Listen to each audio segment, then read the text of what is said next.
ભારવાડાના સાદિયા મંગાભાઈ છું અને અમે દલિત લોકો છીએ. અમારે 1962માં 100 એકર જમીન સરકારે શાસની રૂપે અમને બાટેલી હતી. તો તેમણે 1970 પછી અમને એક સાલીમાં વિતરણ કરવામાં આવેલી હતી અને 84-85 તક અમે વેરો ભરેલો છે. અને આજે અમે કલેક્ટરશ્રીની આવેદનપત્ર દેવા આવ્યા છીએ.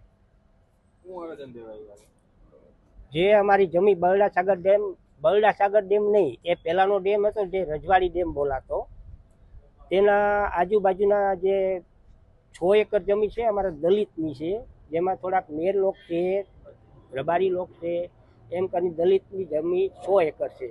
અને બીજી જે કોબોક બોલાય છે તે 200-250 એકરની છે જમીન. એ બધી સરકારે કોઈ વળતર એની દીધેલી નથી અને એની વળતર આપેલી છે એવું સરકાર રજૂઆત કરીને આજે ડેમોનેશન આદર્યું છે. ત્યાં મોટી કંપની કોઈ આવી રહી છે એવું બતાડવા માગે છે અને અમારી એટલે અમે આંદોલન કરી રહ્યા છે. આજે કલેક્ટરશ્રીની અમે આવેદનપત્ર દેવા આવ્યા છીએ. મૂળ બે પ્રકારની જગ્યાઓ છે. એક અગાઉ ડેમમાં આપેલી, ખેડૂતોએ જે ડેમમાં આપેલી છે એ જગ્યાઓ છે જેનું સંપાદન થયેલું હતું અને વળતર મળ્યું છે કે નહીં મળ્યું એ કોઈને ખબર નથી. એક મુદ્દો છે. બીજી જમીન જે છે એની સાથણી કરવામાં આવી હતી અને બાદમાં એકસાલી પદ્ધતિથી ખેતી કરવા માટે આપેલી હતી. એટલે આ બે પ્રકારની જે જમીનો મૂળભૂત રીતના ભારવાડામાં છે ને અંદાજે 600 એકર જેવી જે જમીનો છે એમાંથી 300 એકર જેવી જમીનો છે એમાં ક્યાંક ને ક્યાંક ખેતી થાય છે. અને હવે વાત છે ઉદ્યોગો આવવાની. ઉદ્યોગો આવવાના લીધે આ જમીનો ખાલી કરવા માટેનું ખેડૂતોને નોટિસો પણ આપવામાં આવી છે અને અમુક ખેડૂતો છે એ હાઈકોર્ટમાં ગયા છે એટલે એને સ્ટે મળ્યો છે. અને એ સ્ટેના સંદર્ભે જે સ્ટે મળ્યો છે એનો ઇસ્યુ છે એવો જ બાકીના 170-80 ખેડૂતોનો કે 200 ખેડૂતોનો ઇસ્યુ છે.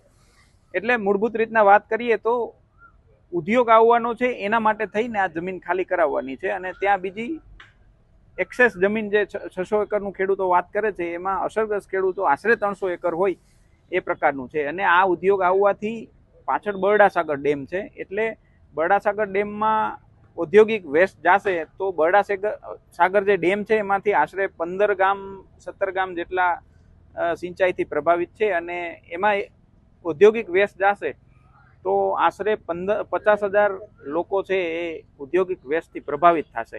એટલે ભારવાડાના ગ્રામજનો મળી અને આજે માનનીય કલેક્ટરશ્રીને આવેદન આપવા માટે આવ્યા હતા કે આ અમે ઉદ્યોગના વિરોધી નથી, પણ અમારી જે જમીન છે અમે ડેમમાં આપી હતી એ પછી અમે એ જમીનને રિપેર કરીને આજે અમે એ જમીન ઉપર પોતાની જીવાદોરી ચલાવીએ છીએ તો એ છીનવી ના લેવી, અથવા તો એમને અન્ય જગ્યાએ ક્યાંક એની વ્યવસ્થા કરી આપવી, અથવા તો વળતરની વ્યવસ્થા કરવી, અથવા તો એ ઉદ્યોગ જ તમારે કરવો હોય તો કોઈ ગ્રીન ઉદ્યોગ કરવો, જેમ કે પવનચક્કી કે લઈ આવીને મૂકી શકે તો એ લોકો ખેતી પણ કરી શકે ને ત્યાંથી રેવન્યુ પણ જનરેટ થાય પાવરના સ્વરૂપમાં. એટલે ઓલ ઓવર જે ખેડૂતોની માંગણી છે એ વ્યાજબી માંગણી છે અને હાઈકોર્ટે સ્ટે પણ આપેલો છે. એટલે વધુ વિશેષ એટલા માટે કહી શકાય કે માંગણીઓ છે એ ખૂબ જ વ્યાજબી છે.